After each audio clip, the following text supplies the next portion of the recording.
If you enjoy truthful and heartfelt conversations to inspire you to become a better version of yourself, empowering stories will help you. Wing it? Do we wing it? Sure, that's always the best way.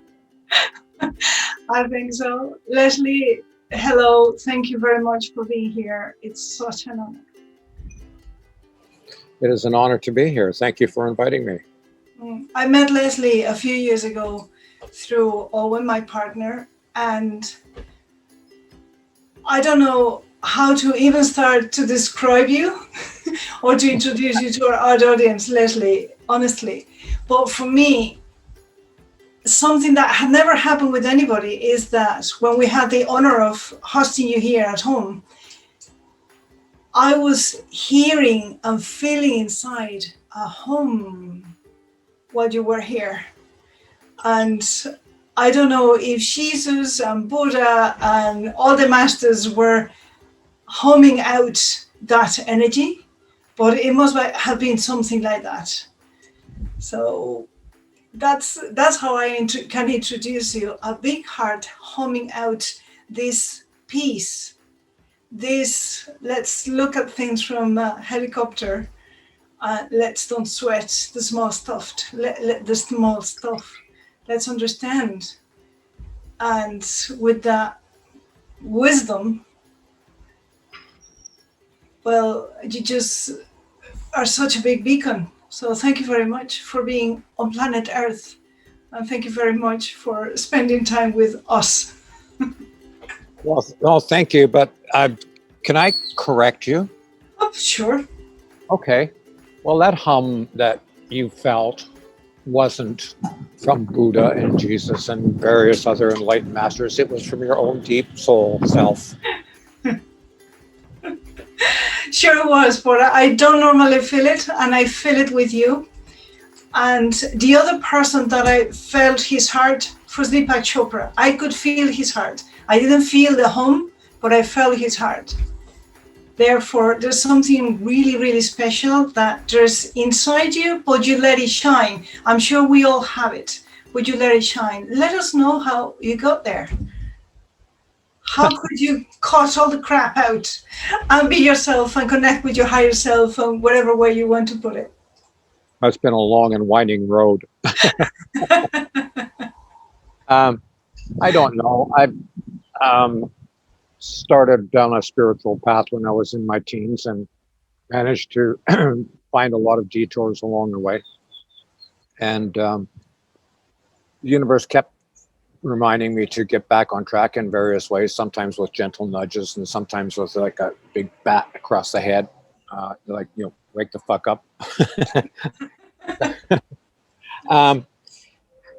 I think basically when I decided that it wasn't about me, that it was about my willingness to accept the fact that I am an aspect of the all that is all, and that my job, my purpose in being, is to be reverent, to stand in reverence, to enjoy the great gift of life, and to find a way to be a contribution in a unique way that I can be. So, in other words, to stop chasing the immediate needs, wants, and desires of Leslie, the human being, and to pursue instead the way to be the best version of that tiny splinter of divinity that I have within me. Why is it that for so many of us life is a struggle when this formula that you're sharing with us here seems so easy? Is whatever you're good at, enjoy yourself doing it and share it with others, because I think bottom line that's what it is, isn't it? Well, yeah, we all are individually gifted. We're unique. And as a consequence of that uniqueness, we have something special and different to share with our fellows. I think the difficulty that most people have is they get so caught up in the illusions of the day-to-day realities, um, that they forget who they are. Essentially, they're caught up in this whole thing of being a human being on planet Earth at this particular time, and as complex movie as that is, it's still just um, a piece of who we really are. It's not the fullness of our being, and so people get so caught up in being this role that we're playing right now on planet Earth that they forget who they really are. And as a consequence of that forgetting, life gets complicated for them. They get a little schizoid and live in this immersion of being alive on planet Earth instead of the experience of being here as a choice to participate in and contribute to the ongoing evolution of the universe itself. So their limited perception of self creates this limited perception of their potential and their ability to be creative and contributory. It's their refusal, I think, to connect with source that causes them the difficulty. Some of the teachers out there, maybe if we connect with ourselves inside, Leslie, have come to the conclusion that between lives, we agree on the experiences that we want to go through in our next experience on 3D land, so to speak. And once we incarnate a body, once we become solid, to put it that way, we forget because that's part of the plan. How come that some do wake up and they talk about my awakening this and my awakening that, and some others are sleeping all the freaking time? Is that part of the deal? Or is it something volunteer that we can, it's in our hands to wake up, but we do or we don't because we choose to or not based on the fear that we feel? What's your take on this? Well, obviously, the majority of us forget not just the previous or other lives that we're living sequentially. It's not that we just forget that, we forget our core true essence. Right? I think that's the big step that people need to recognize is at in the forgetting of who they are. The thing is that ego, the sense of self that is so important, like to be me, to be fully and 100% me, is so important to us as individuals that we think that if we are not me and we hang on tightly to that, right, that we're going to die, and that's our biggest fear, right? So whenever people are presented with the opportunity to let go of being Leslie and become the greatest aspect of what it is to be truly this consciousness, this awareness, this intimate connection to source, we think that we're going to die because our ego is afraid of dying, and so resists the process, right? So if I agree to remember who I truly am, then I have to let Leslie die. And if people are afraid of dying, so they don't want to do that, right? They don't understand that, of course, that once you die, you're forever. You're eternally connected to source. So Yeah, just the meat suit. yeah, it's a difficult process for people, and if you really understand that the choice to be here is a choice that you made, to be here now at this time, to be experiencing this at this time, to be going through this process at this time, then you can come to the conclusion that yes, you did agree to forget in order to be fully immersed in the experience, in order to be separate from the Godhead, if you will, from the creative source of all that is all. In the forgettingness, we get to be immersed completely in the experience. And when we're immersed completely in the experience, forgetting that we are at one with source, the Godhead, the creator, that wonderful aspect that is behind all of what is in existence and what it potentially could come into existence, gets to itself become more in our willingness to separate from that source energy, that creative source energy that is responsible for everything. It becomes more in our uniqueness, in our aloneness, right? It becomes something that it wasn't because it has forgotten itself. And so then that all gets incorporated into the becomingness of universe, of creation, of everything else. It becomes more itself in our participation fully in our uniqueness and separateness.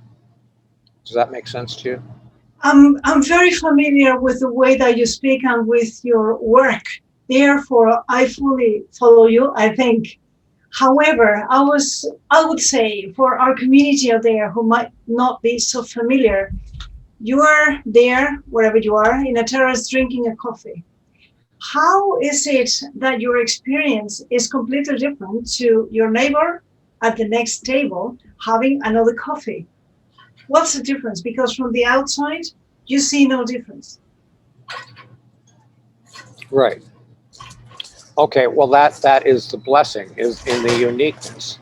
Because the way I envision the world around me and my experience of the world around me is unique in the separation that I feel. Okay, so let's make it simple with an allegory. Um, if we take because I'm living near the beach in the Mexican Riviera, Mayan Riviera. Let's take the ocean.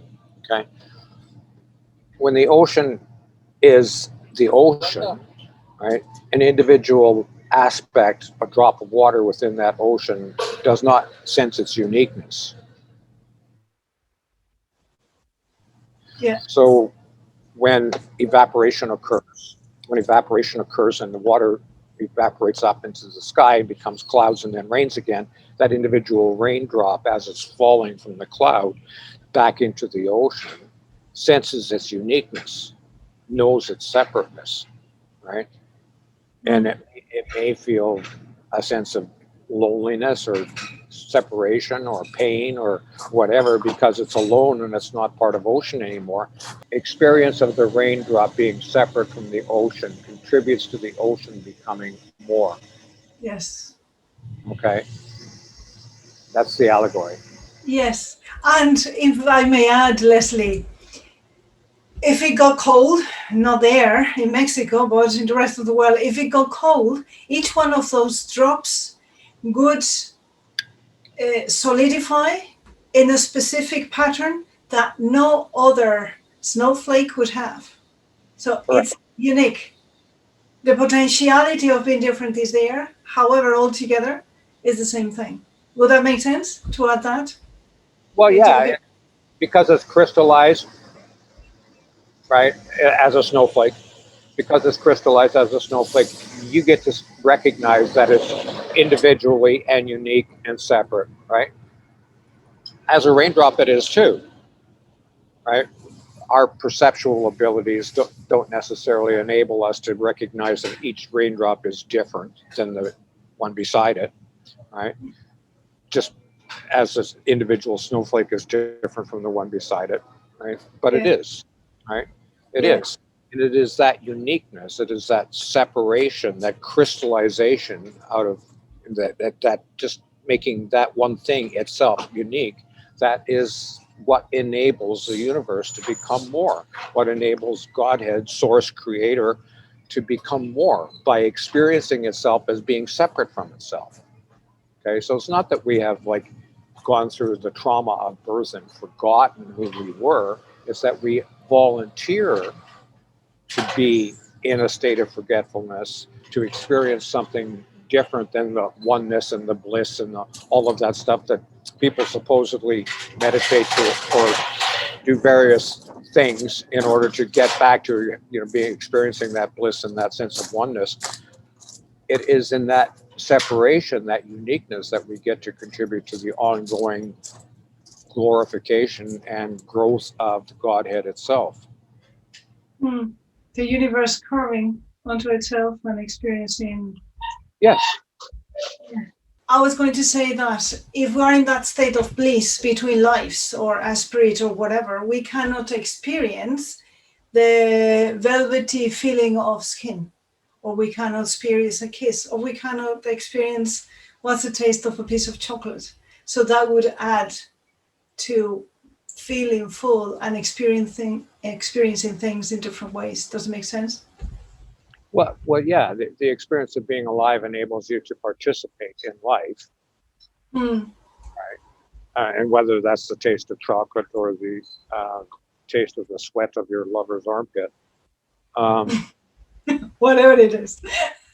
it is an opportunity to not just participate in the experience of being alive, and the joys and the wonders and all of that kind of stuff, pains and the sufferings as well of being alive. It is an opportunity to take that experience and turn it into an understanding that can contribute to the ongoing um, evolution, if you will, of universe. Okay, I mean, it's difficult for people to understand that the Godhead is in the process of ever becoming more, because they say God is everything, God is perfect, God is love, God is all of it all. But the reality is God is in the process of becoming more through us, Yes. right? So, like, you say chocolate, okay, but chocolate. So if you taste a cocoa bean right off the plant, it tastes like shit. And Yeah. it's horrible, right? Oh, it took some crazy human being to figure out how to turn it into something that we like. Pretty much everybody likes chocolate, so something that we all like. It took a crazy human being to do that, and that's really the process of the evolution of universe, if you want to say it that, is the experience of universe ever becoming more through conscious entities who choose to accept their role to be creative and contributory. Yeah, and the idea of making chocolate something delicious and to die for, is the idea in God's mind? Is the idea just floating around, and then if we are, I don't know, meditating or we're very attentive, our antenna will pick it up? Anybody can grow those antenna. How does it work or how do you understand that works? Well, okay, so there are two ways to get um, ideas, if you will. An idea of turning a horrible tasting little being into a confection that everybody likes. Okay. There are two ways to get unique, original ideas that can be made manifest in the external world. And one is through inspiration. The idea, that the potential for stuff to happen is there. And for whatever reason, we are individually inspired to come up with an idea, pull it out of the ether, right? Inspiration. To inspire means to breathe in. So we breathe in an idea that is hanging out here in, the endless potential of the Godhead. So we breathe that experience into ourselves and we come up with what we think of as an original idea. But the great gift of the human mind, the human consciousness, is our ability to engender a unique personal thought that has not been existed in potential. All right.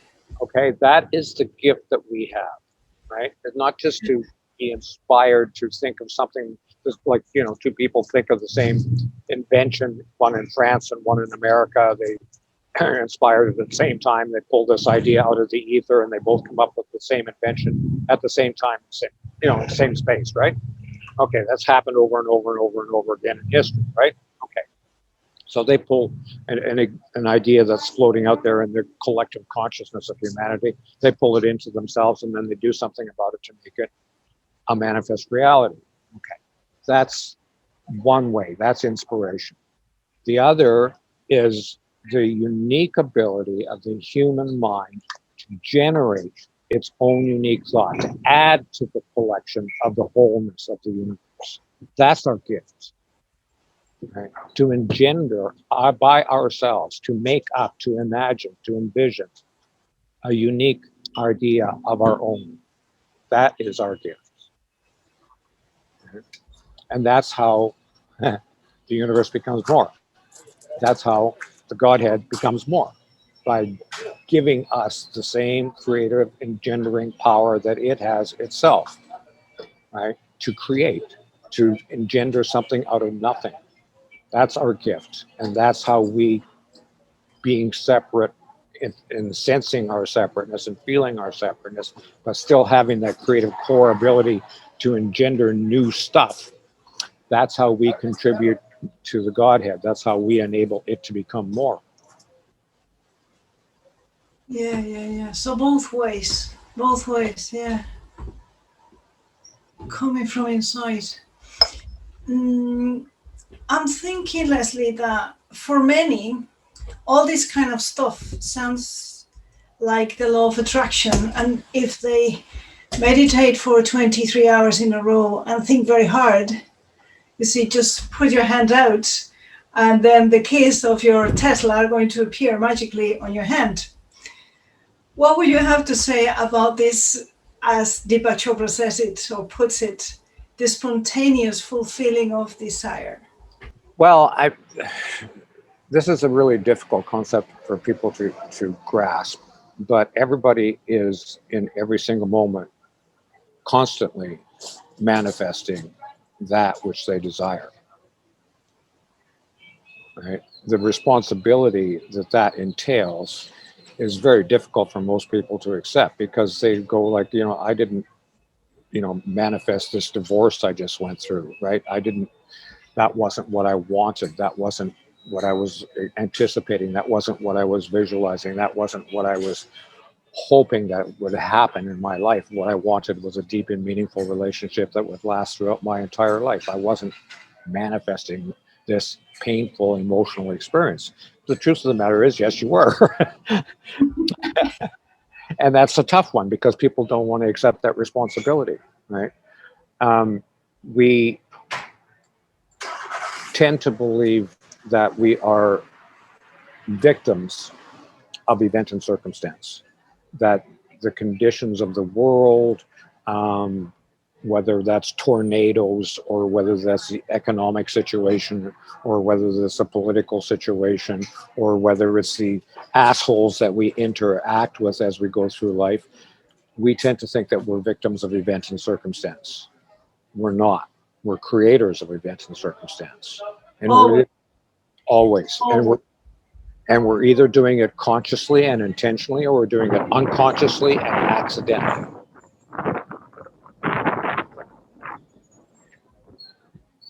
Right?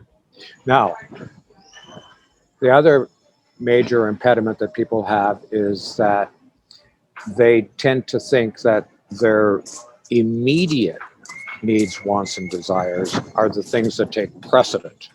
Okay, so I want a red Ferrari. Right? So I go to the Ferrari showroom and I sit in the Ferrari and I put my hands on the steering wheel and I visualize myself owning the Ferrari, to use the scene from a famous movie. Right? Okay. And that's how I make manifest my reality. That's how I enact the law of attraction in order to create my reality. What people don't realize is that the material aspect of beingness is one and the most dense. And as a consequence of being the most dense, the most obscuring aspect of our reality. We have not just the conscious physical needs, wants, and desires that we have, whatever they are, having chocolate, getting laid, buying a red Ferrari, whatever those immediate needs, wants, and desires are. And we all know what they are. They're food, shelters, sex, belongingness, all that Maslow stuff, right? We all know what they are, those immediate physical needs, wants, and desires. Okay. But beyond that, we also have those unconscious needs, wants, and desires, that basic background programming that we have all received from the moment of our conception, within the womb and after our birth, right?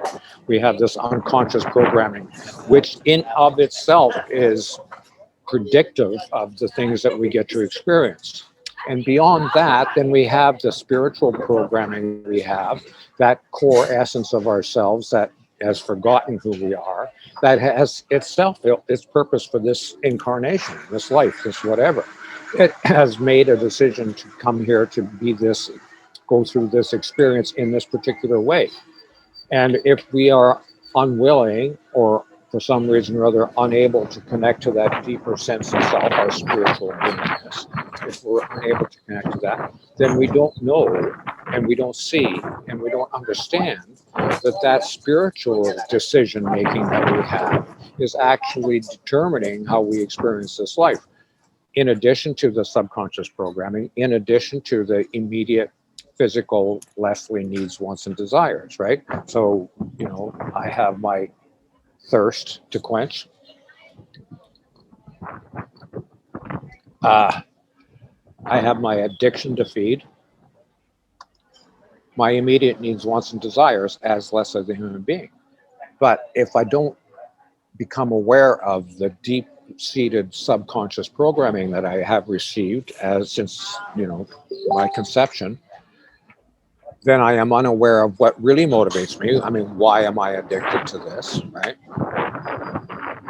All of these deep-seated unconscious motivations that we have that govern our lives more than our conscious motivations. And beyond that, the really deep, inherent spiritual motivations that we have on a multiplicity of layers, not just this lifetime, but multiple lifetimes, taking place, basically at the same time, even though we think they're sequential over centuries or different dimensions or different universes or whatever. They're essentially all taking place at the same time.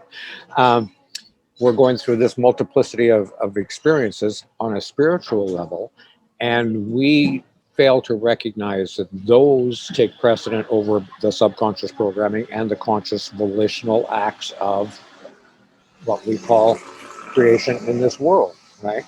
So we can struggle and beat our heads against the wall trying to get that red Ferrari or that perfect mate or the bundle of cash in the bank account or whatever it is that we think, or that big pile of chocolate, whatever it is that we think is necessary for our happiness in this immediate moment. But if we're unaware of the other aspects of our beingness, we're always going to end up in frustration and even anger and fear and resentment and all of those things that come out of that frustration of feeling powerless, right? And that's what it is. If we're unable, if we say to ourselves, I really want to have a life of ease and abundance and love and all nicey fluffy really good stuff, right? And I just want my life to be perfect. I want my children to love me. I want my spouse to love me. I want to have ease and abundance. I don't want any pain and suffering. And I want the world to be perfect, right? So that there's peace and love and harmony for everybody. Yay! Right? Okay, that's what I want. All right. And then when it doesn't happen, we're frustrated, right? And we feel powerless to do anything about it. And that's disempowering. So we get hurt and we get angry and we get resentful, right? And as a consequence of that, we say, how could God do this? How could God create a tornado or a hurricane or an earthquake or, starvation, whatever. Yeah. Okay. So then then we start blaming God for the way, how fucked up the world is, right? So the process to liberation is always forgiveness, right? Forgive ourselves for our shortcomings and our inability to understand who we are, to maximize who we are, and to go out and be the gift that we are to the world. Forgive ourselves for all of that human frailty and shortcomings. Forgive others for all the ways that they've fucked us over. Forgive the world for its, toughness and the harshness of it all. And ultimately, we have to forgive our Creator for putting us through this shit. Right? And once we learn to do that, then we, instead of feeling disempowered, we feel empowered because we recognize that this is the choice we have made to experience as we go through this process of enabling Creator to become more and ourselves to become a greater aspect of Creator. Is looking at it in a different way rather than saying, oh, fuck this because my wife was sleeping with my boss, for instance. We can say, oh, well, this has happened. Now I have the chance to find another wife that will make me happier, or whatever. Oh, yeah. Something like that. Something like that. Just to put it in layman's terms. Maybe you got a raise because of that. That's the way you manifested your raise that you were visualizing. Yeah, yeah. Yeah, because with so many layers that you were talking about, everything is so intricate. And that would be our layers, which is this experience, 3D world, our souls, our parents, people around us. But then they have their own fabric, and every fabric is interacting with the fabric of everybody else. Yes. So, Yeah, because that's we're all the droplets in the same sea, in my own drop and myself, but my drop is interacting with the other one, and there's this surface tension that affects the others. when the ocean crashes up against the shore and the droplets spray out, right? The perception of the droplet as it's crashed out of the ocean and for the moment is sprayed out into the air and becomes separate is that could be a tragic event, Yeah.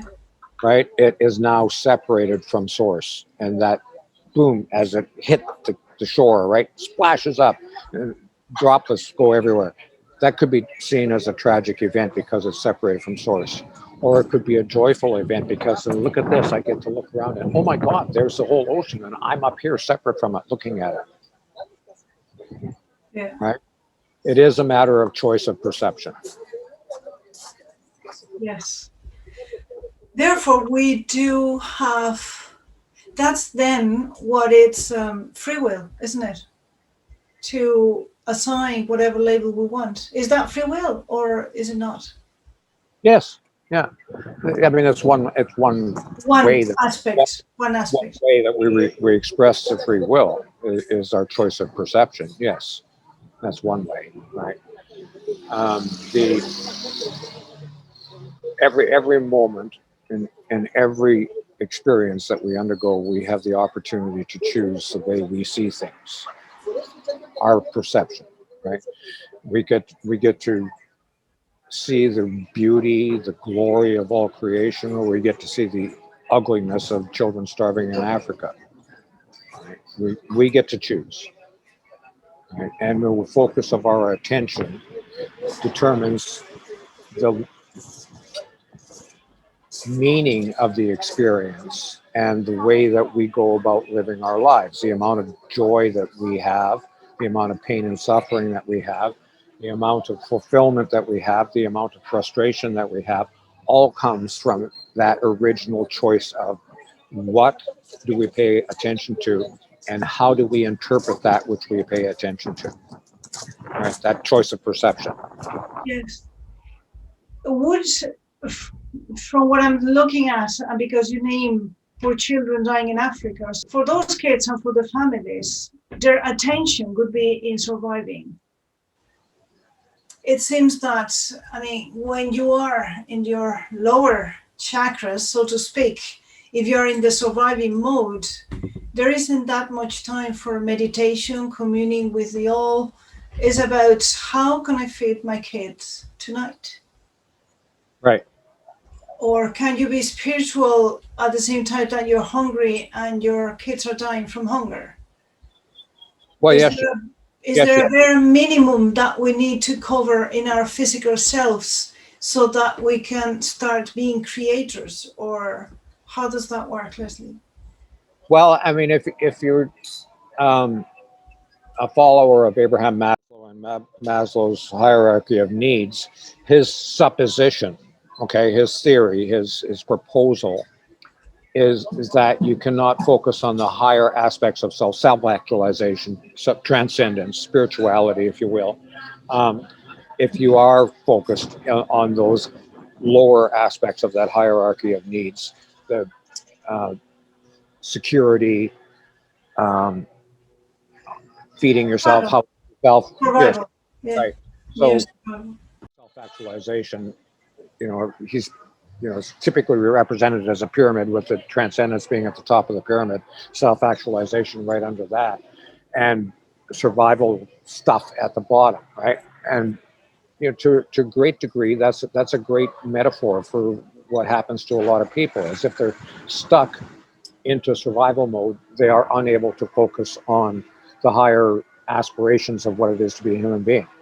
Okay, and that, of course, is more than evident in the world as we see now, and the forces that be out there are pushing very hard to keep people trapped into fear and those lower aspects of that hierarchy of needs as defined by Maslow. But the reality is that there are many people throughout the ages, and let's use the Buddha as an example, right? The story of the Buddha, if you will, who was born a prince and had all of those basic needs of his taken care of. He lived in the lap of luxury, and he forego that to go and live a simple life, wander around and search for the meaning of life and the reason behind all suffering, and to find the way to transcend all of the stuff of being a person alive on planet Earth. Okay. And you will see many ascetics in today's world who will practice vows of poverty and chastity and deprivation of one kind or another. They will fast, they will starve themselves, they will forego all of the traditionally accepted means of basic security and comfort in order to be aesthetic, in order to search for the spiritual aspect, higher spiritual aspects of themselves. So no, it's not preventative, right? Unless you decide it's preventative. There are many examples of, especially in India, of the spiritual aesthetic, who has no home, no daily sustenance, no food, no anything that we take of as being necessities, food, clothing, and shelter, right? The comfort levels that we think are necessary, right? There are many people who are on the spiritual path of recognition that have foregone those lower levels of, right, and are prepared to sacrifice everything, right, in order to focus on the higher aspects of what it is to be a human being, what they think is the higher aspects of being a human being.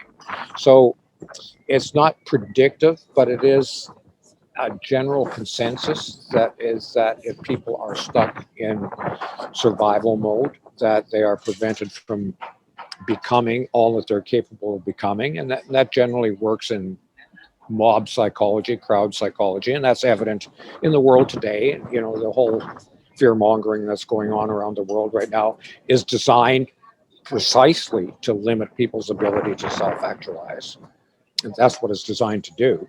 And we can see it happening everywhere. Everybody's like, terrified that they're going to die from something or another these days. But there's no reason to be afraid other than the fact that you're told to be.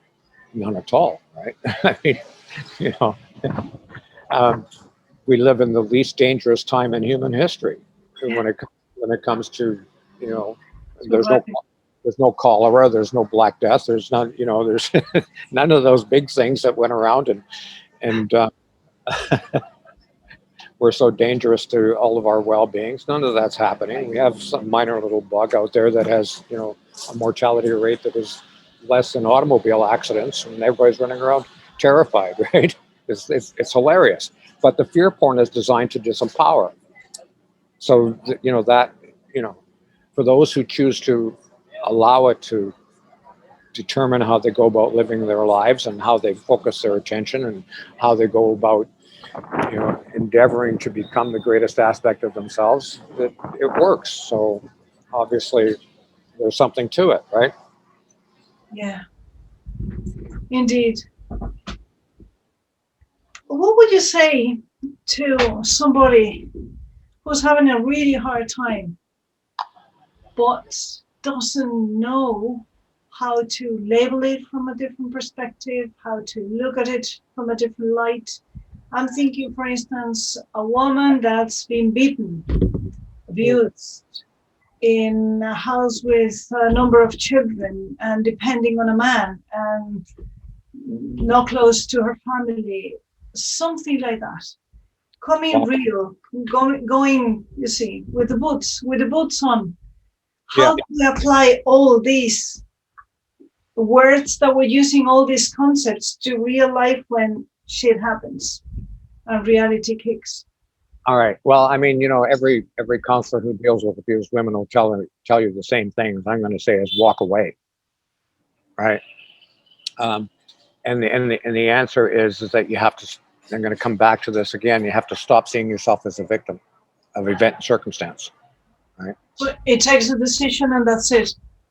It takes a decision. It takes a personal gumption, courage, strength, whatever. But yeah, you have to say that's enough of this shit. In whatever the circumstances, and I mean that's obviously a nasty one, and then it's quite probably more common than most of us even know in our world. Um, but the person, every situation like that is a relationship, okay? And the person who assumes the role of the victim in the relationship has a responsibility, and if they want to opt out, then they have to make that decision to opt out, walk away. And in today's world, it doesn't matter if your family's on a different continent. It doesn't matter which country you live in. Um, there are ways to safely walk away. There are organizations out there that are um, dedicated to helping, and you could just go to your neighbor, right? I mean, many people in that circumstance are embarrassed to go ask for help, right? Because they're admitting that they've allowed themselves to be trapped in a situation that is horrific, right? So they're embarrassed to ask for help and they don't know what to do. But the simple thing is to make a choice to leave and go ask somebody for help, Yeah. right? So the courage overall is the courage to overstep the ego and say, ego, you have been pushing me into being the victim, and now you're preventing me from being vulnerable and share with others this that's happening, which is not me. It's a role that I'm playing because I chose that. Well, ego is always going to be stuck in the victim or victor mentality, right? Always will be. Um, that's the nature of the ego, which is so deathly afraid of Yeah. losing self, of dying, um, that it will always fight to either be the victor. This is my territory, this is my pile of stuff, right? Um, and this is my big and mighty army that's going to protect me and my pile of stuff, right? To be the victor or to be the victim, and that is that asshole over there who's the victor is taking advantage of me, right? Because with his army and his big pile of stuff is taking advantage of me, and I can't have everything that I need, want, and desire because he's got it all, right? Um, that's the story of the ego is victimhood, or the struggle to be the victor. But the struggle to be the victor is because you know that if you're not the victor, you're a victim. So it's all about victimhood, right? So the choice is always to either consider yourself to be a victim of events and circumstance, or to be a creator of events and circumstance. That's the choice before us, always, in every moment. That's the choice before us. Yeah. So the choice, we can take that into our advantage because whatever it is that makes us being victims is a clue for us to say, that's not me, that's you, ego. And we can see my ego's playing this, my ego's playing that, and maybe that way disembodied from that to turn into being more and more empowered every time. So it's giving us the clues. Well, yeah, I certainly. I mean, everything that we undergo is an education, right? So, and there are lessons for us to take away from everything that we experience, if we choose, right? Um, you and I can undergo the same experience, and I take away one lesson, you take away another lesson, Yeah. right? Neither one of which is right or wrong. It's just the way we decide to interpret what we've undergone and go forward from that moment, right? Having learned a lesson. But I think, for me, the core message that we all need to understand is that we are choice enabled creatures, and we are here because of choice.